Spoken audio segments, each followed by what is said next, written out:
Assalamu alaikum. This is Danish Taj and you are watching my channel. As we were studying Pakistan affairs और अब हम Pakistan affairs का वो वाला portion जो after independence, after the partition, after 1947 जो developments और जो इवेंट्स हुए थे उन चीज़ों को देखेंगे जो इम्पोर्टेंट हैं अपनी वर्थ के लिहाज से। तो अभी वो वाली टॉपिक्स देखेंगे जो कि क्वेश्चंस हमारे पेपर्स में पूछे जाते हैं या जिनकी वैल्यू है। तो आज का हमारा टॉपिक है two nation theory and Pakistan ideology. Two nation theory and Pakistan ideology हम तमाम लेक्चर्स में किसी ना किसी तरह इन टॉपिक्स को टच करते ही रहे हैं, क्योंकि हमारा जो मेथड था वो किसी भी टॉपिक को देखने का ऐसे था कि हम उस टॉपिक को टच कराते थे टू नेशन थ्योरी के साथ, तभी जाकर हमारा जो मकसद है पाकिस्तान अफेयर्स का वो पूरा होता था। तो two nation theory and Pakistan ideology में देखते हैं ये क्या है। ये है क्या? First of all we have to see its definition. System of beliefs that explains an independent homeland for Muslims of subcontinent. क्योंकि two nation theory specifically it is talked about the Muslims of subcontinent और बड़े सगीर जिसे आप उर्दू में बोलते हैं, तो उसी के हवाले से system of believe date explain N independent homeland जो कि यहाँ के मुसलमानों के लिए एक अलग थलग होमलैंड की बात करता है, ऐसा बिलीव, ठीक है, वो क्या कहलाता है? टू नेशन थ्योरी कहलाता है। ठीक है, इसकी बेसिस क्या थी अब ये समझने वाली बात है। ये जो हमारा टॉपिक है ये इस तरह से है, ये मेन टाइटल आ गया, ये इसकी डेफिनेशन, ये इसकी बेसिस और ये सब हेडिंग्स हैं। हर एक हेडिंग के अंदर आप मटेरियल भरेंगे, जो मैं बताऊंगा वो आप गौर से सुनेंगे, अपने पास नोट्स में अपने पास नोट करेंगे और उसे आप रिप्रोड्यूस करेंगे इन द पेपर और इन द प्रैक्टिस। ठीक है, पहला पॉइंट है fundamentals of Islam. Two nation theory की चूँकि बुनियाद ही इस्लाम थी, ठीक है, that we are Muslim, we are separate from the Hindus and other nations of the subcontinent, so we cannot live with Hindus, we need our own homeland, separate homeland, so that we can live our lives as per the teachings of Islam। ठीक है, ये fundamentals of इस्लाम, क्योंकि काफ़ी सारा आजमाया भी जा चुका था।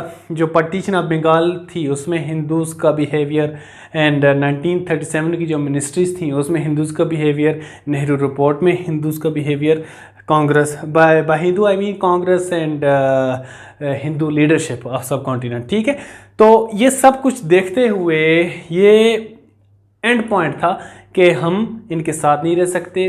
We have to make our own homeland और own country on the basis of the fundamentals of Islam. Number 2, unique Muslim culture. Muslim culture जो है it is very unique from the Hinduism. सबसे बुनियादी जो इसकी जो डिवीजन है वो ये है कि दे प्रीच या दे वर्शिप मल्टीपल गॉड्स और goddesses and we Muslims preach worship only single god. ठीक है, एक अल्लाह को की हम इबादत करते हैं और उसी को मानते हैं, जबकि हिंदूज़ बहुत सारे खुदाओं को मानते हैं। यहीं से डिवाइड स्टार्ट हो जाती है, आगे कल्चर भी इसी तरह डेवलप होता है। ठीक है, on the basis of this very difference. ठीक है, तो हमारा अपना जो कल्चर है वो हमें सर्च बैक करते हैं उसको इस्लामिक जो एरा था पुराना उसमें ऑटोमन्स में भी देखते हैं, अब्बासिड्स में भी देखते हैं, उमय्यद्स में भी देखते हैं और कैलिफट के जो एरा था उसमें भी हम अपने कल्चर को ढूंढते हैं। ठीक है, अरब्स में। ठीक है, जबकि हिंदुइज्म का जो कल्चर है that is very separate and it has very separate base. Number 3, language. ठीक है, अब लैंग्वेज का जो हिसाब है, लैंग्वेज हम वी वर प्रोमोटिंग उर्दू, ठीक है, and the Hindus of the सब कॉन्टिनेंट्स वर प्रोमोटिंग हिंदी। ठीक है, ये बुनियादी जो है हिंदी उर्दू जो कंट्रोवर्सी आई थी at the times of sir Syed Ahmad Khan, वहाँ से चलती आ रही है और ये बड़ी पीक पकड़ चुकी थी। एक चीज़ आप याद रखिएगा, जो भी कल्चर होता है उसमें जो लैंग्वेज होती है उसका बड़ा किरदार होता है। ठीक है, सबसे बुनियादी चीज़, सबसे पॉजिटिव चीज़, सबसे मीठी जो चीज़ होती है आपकी अपनी लैंग्वेज होती है। For example we are Pakistani, for example मैं पंजाबी हूँ, मैं बलोची हूँ, मैं पठान हूँ या मैं सिंधी हूँ। अगर मैं फॉर एग्जांपल पंजाब से हूँ और मैं अभी KPK में काम कर रहा हूँ तो मुझे कोई पंजाबी बोलने वाला मिलेगा तो वो मुझे उसके साथ अपनाइयत महसूस होगी। Same is the case with the Pashtuns and Sindhis and Balochis of and all the languages. तो जो बंदा अपने इलाके से बाहर अपनी ज़ुबान का कोई बंदा मिल जाए तो आपको वो बहुत मीठा लगता है। सेम अगर इसको आप ब्रॉडर पर्सपेक्टिव में देखें तो जबकि पाकिस्तानी फॉरेन कंट्री में, अरब कंट्रीज़ या वेस्टर्न कंट्रीज़, इंग्लैंड, यूएस में रहता हो और उसे वहाँ पर कोई उर्दू बोलने वाला मिल जाए तो आपको अपना लगेगा, मीठा लगेगा। ठीक है, सो बाकी चीज़ें बाकी बाद में आएंगी, जो आपके कल्चरल डिफरेंसेस हैं, रीजनल डिफरेंसेस हैं, पॉलिटिकल डिफरेंसेस हैं, and even sometimes some sectarian and religious differences भी बाद में आ जाते हैं। लैंग्वेज सबसे पहले आप अगले से बात करते हैं, आप उसकी लैंग्वेज से आप उसको आइडेंटिफाई कर लेते हैं। ठीक है, so language, Muslims were promoting Urdu language, ठीक है, and Hindus were promoting Hindi. तो ये एक बड़ा difference. Social system of equality, जो इस्लाम है, Islam is teaching us the social system of equality. ठीक है, ये इक्वालिटी सिखाता है, वुमेन राइट्स सिखाता है, ह्यूमन राइट्स सिखाता है, वुमेन्स को उनकी इनहेरिटेंस में राइट्स देता है, तमाम मुसलमानों को बराबर बताता है। तो एक ही सफ़ में खड़े महमूद व याज वाली बात है, आप अल्लाह की अल्लाह की नज़र में तमाम इक्वल है, भले वो जो इकनॉमिक या बाकी सोशल डिफरेंसेस आते हैं definitely, but religiously they are equal. जबकि हिंदुज़म में काफ़ी कास्ट सिस्टम है, काफ़ी डिफरेंसेस हैं। Number 5, territory.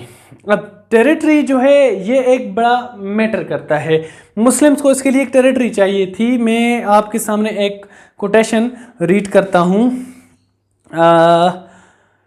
कायद-ए-आज़म की। ठीक है, कायद-ए-आज़म की कोटेशन है, nation does not live in the air, it lives on the land, it must govern land and it must have territorial state and that is what you want to get. ठीक हो गया जी, ये आपकी screen पर आ रही होगी। ये इस जो कोटेशन है इसका मतलब ये है कि मुसलमानों को एक पीस ऑफ लैंड चाहिए जहाँ पर वो तमाम ये अपने जो विशेज़ हैं इनको इम्प्लीमेंट कर सकें। तो वो क्या था, नॉर्थ वेस्टर्न इलाका, मुस्लिम मेजॉरिटी इलाका, और उधर ईस्टर्न मेजॉरिटी मुस्लिम मेजॉरिटी इलाका जो कि बांग्लादेश का एरिया था। सो टेरिटरी भी इसकी बेसिस में आता है, टू नेशन थ्योरी की बेसिस हम पढ़ रहे हैं। ठीक है, number 6, political ideology of Islamic democratic system.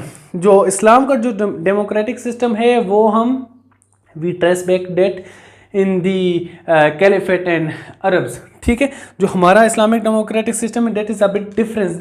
ये एक वेलफेयर का कॉन्सेप्ट देता है। ठीक है, जबकि वेस्टर्न डेमोक्रेसी जो है वो रूल ऑफ द मेजॉरिटी की बात करती है। इसमें थोड़ा सा डिफरेंस है जो कि हम किसी अलग लेक्चर में देखेंगे। So we trace back into the times of caliphs.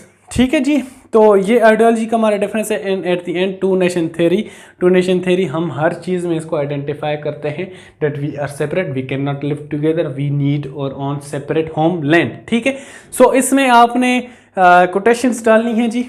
ठीक है, sayings of Iqbal and Quaid-e-Azam, जो कि जैसा कि इस्लामिक स्टडीज़ में आप हदीस या कुरानिक आयात डालते हैं जो कि आपकी आंसर की वर्थ को और वैल्यू को बढ़ा देता है, तो आपकी बात ज़्यादा असर लगती है। तो एक कोटेशन मैं आपके सामने यहाँ पर पढ़ लेता हूँ। Quaid-e-Azam says, we do not demand Pakistan simply to have a piece of land, but we want a laboratory where we could experiment on Islamic principles. ठीक है जी, तो ये इस तरह की आप और भी कोटेशंस कुछ याद कर लें ताकि ज़रूरत पड़ने पर आप उनको पुट कर सकें इन योर आंसर्स। ठीक हो गया, हमारा ये वाला आज का टॉपिक कंप्लीट हो गया। Two nation theory and Pakistan ideology. Two nation theory की जो बुनियादें थी वो क्या थी, क्यों पाकिस्तान बना, अगर क्वेश्चन पूछा जाता है तो इस तरह की what was the need of Pakistan, इस एंगल से अगर कोई क्वेश्चन आता है तो आप इन चीज़ों को इसमें डाल सकते हैं। ठीक हो गया, thank you so much, here we and.